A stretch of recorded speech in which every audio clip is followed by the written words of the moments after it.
Hello friends, welcome everyone. நான் உங்கள் சபரி. கேரளா மாநிலம் பட்டணத்திட்டா டிஸ்ட்ரிக்ட்ல அருண் ஸ்னேகா அப்படிங்கிற தம்பதியினர் வாழ்றாங்க.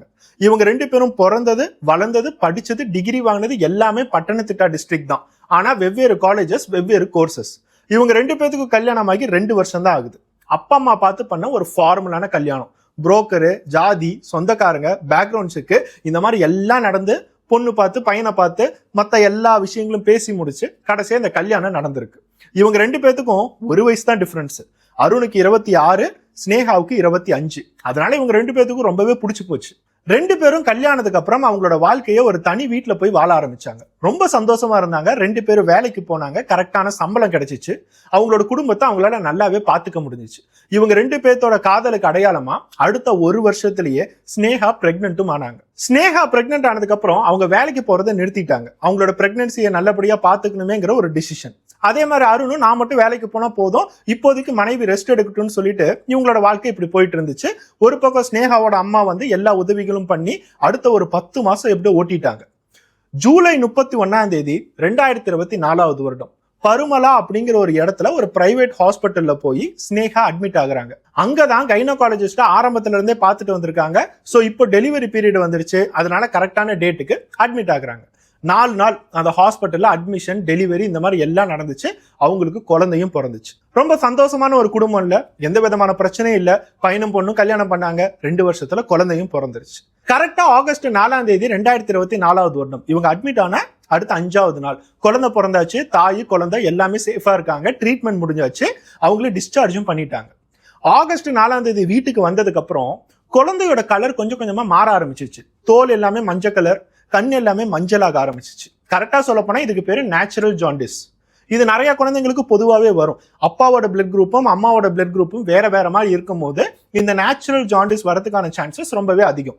அதுக்கு ஒன்று சிம்பிளான ப்ராசஸ் தான். குழந்தைய கொண்டுட்டு போய் போட்டோ தெரப்பில வைப்பாங்க. ஹாஸ்பிட்டலே லைட்லாம் வச்ச மாதிரி செட்டப் இருக்கும்.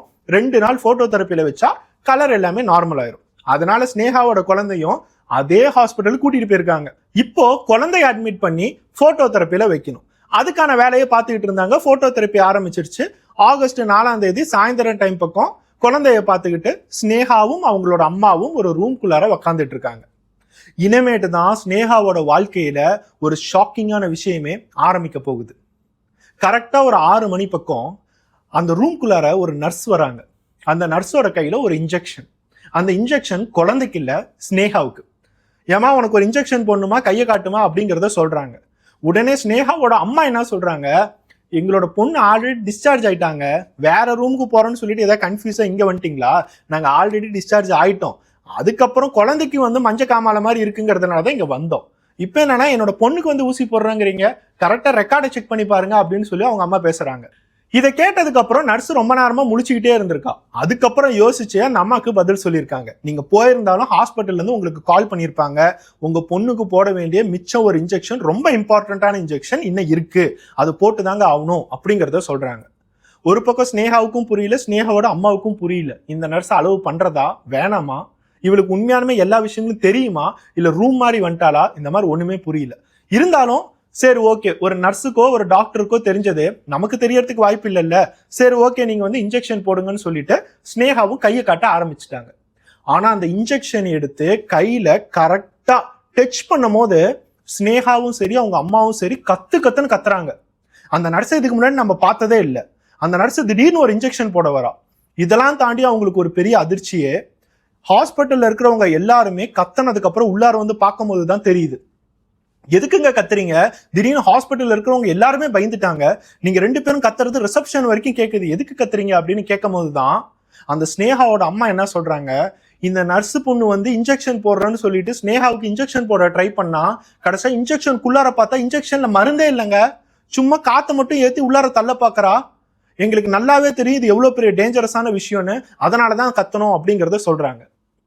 ஆரம்பத்துல இவங்க 2 பேரும் கத்தும் போது அந்த நர்ஸ் கையை பிடிச்சி கோஆபரேட் பண்ணுமா, நான் நர்ஸ் தானே, இன்ஜெக்ஷன் போட கொஞ்சமாவது அலோவ் பண்ணுங்க, சும்மா கத்திட்டு இருக்காதீங்கன்னு சொல்லிட்டு அவ போடுறதுக்கு ட்ரை பண்ணிருப்பா. ஆனா இவங்க 2 பேருமே ரொம்ப ஸ்ட்ரிக்டா ரொம்ப சத்தம் போட்டதுனால அந்த நர்ஸால எதுவுமே செய்ய முடியல. கடைசியா ஹாஸ்பிட்டல்ல இருக்கிறவங்க எல்லாம் வந்து அந்த நர்ஸோட முகத்தை பார்க்கும் போதுதான் தெரியுது, அவ ஹாஸ்பிட்டல்ல வேலை பார்க்குற நர்ஸே இல்ல, அந்த ஹாஸ்பிட்டல்ல சேர்ந்தவளே இல்ல. அங்க இருக்கிறவங்க எல்லாம் இதுக்கு முன்னாடி நான் உங்களை பார்த்ததே இல்லையே, எப்ப நீங்க ஜாயின் பண்ணீங்க, எந்த வார்டில் இருக்கீங்க, நீங்க இந்த ஹாஸ்பிட்டல்ல இருக்கிற நர்ஸான்னு கேட்கும் போதுதான் சரி சரியான ஃப்ராடு போல இவ வேற ஏதோ ஒரு விஷயத்துக்காக ஹாஸ்பிட்டல்ல வந்திருக்காங்கிறது அங்க இருக்கிறவங்க எல்லாத்துக்குமே தெரிஞ்சிருக்கு. ஸ்னேகாவா கொஞ்சம் நினைச்சு பாருங்க, ஜஸ்ட் ஃபியூ செகண்ட்ஸ்ல தப்பிச்சிருக்கா. அங்க இருக்கிறவங்க எல்லாத்துக்குமே தெரிஞ்சிருக்கு ஒரு இன்ஜெக்ஷன்ல காத்து ஏத்தி அது வெயின்குள்ளார இறக்கணும் அப்படின்னா ஹார்ட் அட்டாக் வரதுக்கான சான்சஸ் நிறைய இருக்கு. உடனே அங்க போலீஸ்க்கு கால் பண்ணியிருக்காங்க. போலீஸ் டீம் எல்லாம் அங்க வந்ததுக்கு அப்புறம் அந்த நர்ஸை அரெஸ்ட் பண்றாங்க. அந்த நர்ஸை அரெஸ்ட் பண்ணி அந்த நர்ஸை பத்தி விசாரிக்கும் போதுதான் தெரியுது இவ வேற ஹாஸ்பிட்டல் சேர்ந்த நர்ஸ் இல்ல, இவ நர்ஸே இல்லங்கிறது. ஒரு நர்ஸே இல்லாம இவ இன்ஜெக்ஷனை தூக்கிட்டு எப்படி இங்க இடத்துல வந்து இன்ஜெக்ஷன் போட வந்திருப்பா, இவ எதுக்காக இந்த மர்டர் அட்டெம்ப்ட ட்ரை பண்ணா, இந்த மாதிரி ஏகப்பட்ட கேள்விகள் போலீஸ் டிபார்ட்மெண்ட்டுக்கு இருக்கு. சுத்தி எல்லா இடத்துலயுமே பார்க்கும் போது ஸ்னேகா இருக்காங்க, குழந்தை இருக்காங்க, ஸ்னேகாவோட அம்மா இருக்காங்க. ஆனா ஸ்னேகாவோட ஹஸ்பண்ட் மட்டும் எங்கப்பா போயிட்டாரு, அவர் ஹாஸ்பிட்டலுக்கே வரலையா, காலையில இருந்தே வேலையில தான் இருக்காரா, இந்த மாதிரி ஒரு சம்பவம் நடந்துச்சுன்னு சொல்லிட்டு உங்களோட கணவருக்கான அருணுக்கு கால் பண்ணீங்களா இல்லையா, இந்த மாதிரி கேள்விதான் அங்க இருக்கிற எல்லாத்துக்குமே வருது. கொலை பண்ண வந்தவளோட பேரு அனுஷா. அனுஷாவுக்கும் 25 வயசு தான் ஆகுது. அதே பத்தனந்திட்டாவை சேர்ந்த பொண்ணு தான். ஃபார்மசி கோர்ஸ் முடிச்சதுக்கு அப்புறம் ஃபார்மசியில வேலை பார்க்கறாங்க. அந்த ஃபார்மசியில வேலை பார்த்ததுனால தான் அவங்களுக்கு இன்ஜெக்ஷனும் கிடைச்சிருக்கு. அதே நேரத்துல நர்ஸோட யூனிஃபார்மும் ஒரு டெக்ஸ்டைல் கம்பெனியில போய் வாங்கியிருக்காங்க.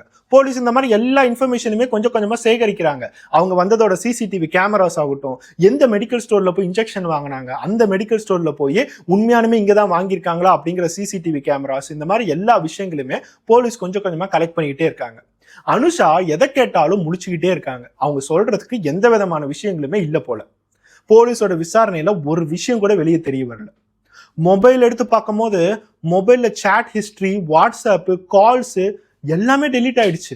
அவங்க ப்ரிப்பேர்டா தான் வந்திருக்காங்கிறது போலீஸ்க்கு நல்லாவே புரியுது.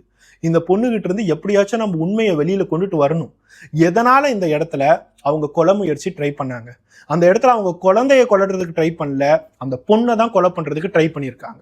இந்த இடத்துல ஸ்னேகாவோட ஹஸ்பண்ட் வேற இன்னும் ஹாஸ்பிட்டலுக்கு வரவே இல்லை. ஸோ இந்த ஸ்னேகாவோட ஹஸ்பண்டுக்கும் இந்த கொலையில ஈடுபாடு இருக்குமோ அப்படிங்கிறது தான் போலீஸ்க்கு ஒரு பெரிய டவுட்டு. அதனால அந்த ஹஸ்பண்டையும் இவங்களோட ரேடார்க்குள்ளார கொண்டுட்டு வந்தாங்க. போலீஸ் டிபார்ட்மெண்ட் செஞ்ச வேலை என்னன்னா, ஸ்னேகாவோட கணவரான அருணை போலீஸ் ஸ்டேஷனுக்கு கூட்டிட்டு வந்து விசாரிக்க ஆரம்பிக்கிறது தான். அனுஷா கிட்ட நம்ம என்ன சொன்னாலும் அவ ஊமையாட்டமே தான் இருக்கா, அவகிட்ட இருந்து எதையுமே வாங்க முடியல. அருணை கூப்பிட்டாவது ஏதாச்சும் க்ளூ கிடைக்குமான்னு சொல்லிதான் அருணை கூப்பிட்டுருக்காங்க.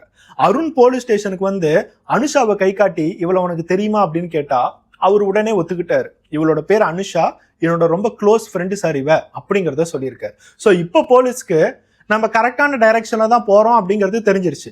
க்ளோஸ் ஃப்ரெண்டா இல்ல ஃப்ரெண்டுக்கும் மேலையா, உங்க ரெண்டு பேத்துக்குள்ளார ஏதாவது தொடர்பு இருக்கா, இந்த மாதிரி ஏகப்பட்ட விஷயங்கள் கேட்கும் போது என்ன சார் லூஸ் மாதிரி பேசிட்டு இருக்கீங்க, அவளும் நானும் ஃப்ரெண்டு மட்டும்தான், என்னோட காலேஜ்ல நான் 2 பேரும் ஒரே கிளாஸ்ல படிச்சோம், இவ்வளவுதான் எனக்கு தெரியும் அப்படிங்கிறத அவரு சொல்றாரு. அனுஷா தான் உன்னோட பொண்டாட்டியை கொலை பண்றதுக்கு வந்திருக்கா அப்படிங்கிறத சொல்லும் போது அருணால நம்பவே முடியல. சார் இதுக்கும் எனக்கு எந்த விதமான சம்மதமும் இல்லை அப்படிங்கிறத ஓப்பனா கை நீட்டி சொல்லிட்டாரு. அதெல்லாம் எப்படி முடியும், உன்னோட க்ளோஸ் ஃப்ரெண்டுங்கிற, ஃப்ரெண்டுக்கு மேலையா இல்ல வேற ஏதாச்சும் கருவுமான்னு நமக்கு தெரியல, இருந்தாலும் அந்த பொண்ணு மேல ஃபுல் பழி போட்டுட்டு நீ பாட்டுக்கு நவுந்துக்கலாம்னு நினைக்கிறியா, உன்னையே நாங்க விசாரிக்கணும்னு சொல்லிட்டு போலீஸ் அவங்களோட ஸ்டைல்ல ஃபர்ஸ்ட் அனுஷாவை விசாரிக்கிறாங்க. அனுஷா விசாரிக்கும் போதுதான் இவங்க 2 பேத்துக்குள்ள இருக்க ரிலேஷன்ஷிப் என்ன, ஆரம்பத்துல இருந்தே இவங்களோட லைஃப்ல எப்படி டிராவல் பண்ணிட்டு வராங்க, இந்த மாதிரி எல்லா விஷயங்களும் போலீஸ்க்கு நீட்டா தெரிய வருது. போலீஸோட விசாரணையில கொஞ்சம் வருடங்களுக்கு முன்னாடி போனா இந்த அருண் ஆகட்டும் அனுஷா ஆகட்டும் ஒரே ஸ்கூல்ல தான் படிச்சிருக்காங்க.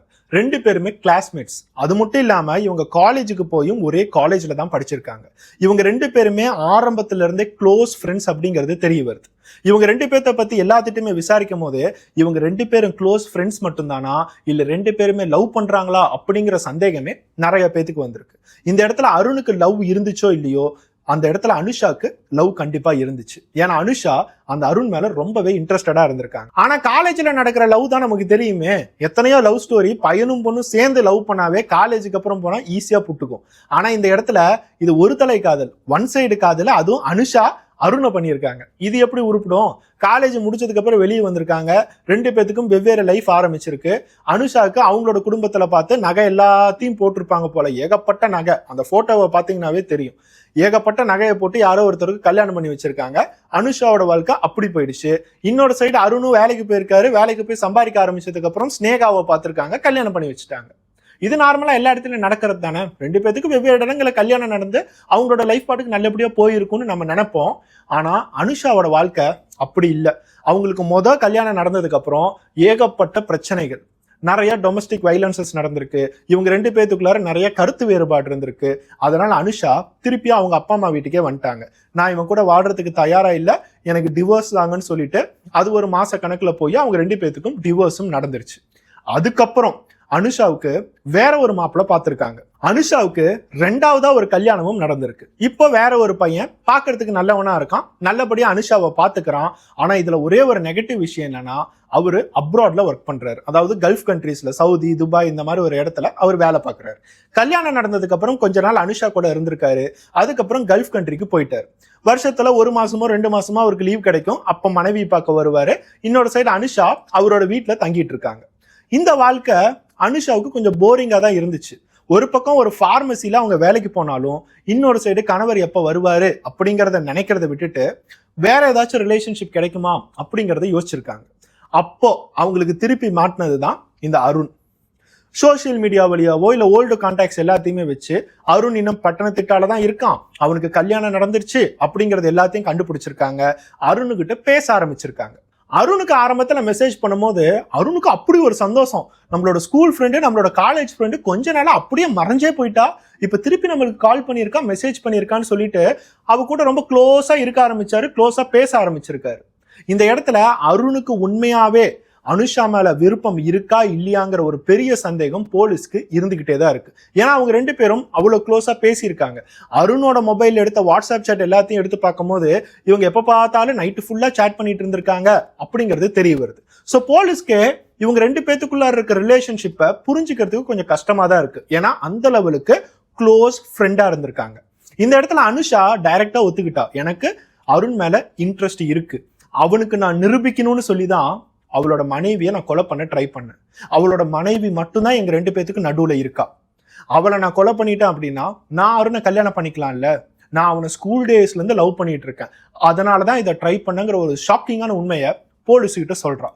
ஆனா போலீஸ் கேட்ட அடுத்த கேள்வியே, ஸ்னேகாவை நீ கொலை பண்ணிட்ட, அருண் உனக்கு கிடைச்சிருவான், உனக்குன்னு சொல்லிட்டு ஒரு கணவர் கல்ஃப்ல உக்காந்துட்டு இருக்காரு, அவரோட கதி என்ன அப்படின்னு கேட்டா மேபி அனுஷாவுக்கு வேற ஒரு பிளான் அதுக்கு இருந்திருக்கும். டிவோர்ஸ் பிளானா இருந்திருக்கும், இல்ல அவர் ஒத்துக்கல அப்படின்னா அடுத்த மர்டர் பிளான் ஏதாச்சும் அவங்க ட்ரை பண்ணியிருப்பாங்க. ஸோ ஒரு பக்கம் இவங்க ரெண்டு பேத்துக்குள்ளார கான்வர்சேஷன் கொஞ்சம் கொஞ்சமா போக போக போக அருணுக்கும் அனுஷாவுக்கும் கொஞ்சம் கொஞ்சமா க்ளோஸ்னஸ் அதிகமாக ஆரம்பிச்சிச்சு.